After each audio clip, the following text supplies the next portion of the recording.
విక్కీ అయితే అక్క ఆఫీస్‌కి వెళ్తాను అని చెప్పేసి అరవింద్‌కి చెప్పేసి వెళ్తూ ఉంటాడు. అలా షర్ట్ బటన్ వేసుకుంటూ ఉంటే షర్ట్ బటన్ ఊడిపోతూ ఉంటుంది.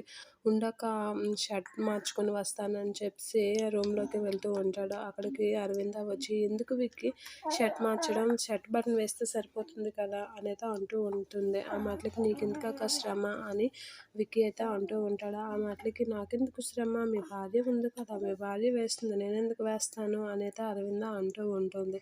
ఏంటి పద్మావతి అంటే, "ఆ! పద్మావతియే వేస్తుంది" అని చెప్పేసి, "ఏంటండి ఇక్కడే నిల్చున్నారు వెళ్ళండి మీ వారికి బటన్ వెయ్యండి" అని అరవింద అయితే పద్మావతిని తోస్తూ ఉంటుంది. అలా పద్మావతి అయితే అలా చూస్తూ, "నేను కాదండి మీ వదినే నన్ను తోసింది" అని చెప్పేసి అది విక్కీతో అంటూ ఉంటుంది. అలా విక్కీని చూస్తూ బటను వేస్తూ ఉంటుంది. అలా బటన్ వేస్తూ పద్మావతి బటన్ వేస్తూ ఉంటే విక్కీ అయితే చాలా చిరాకుగా ఉంటాడు.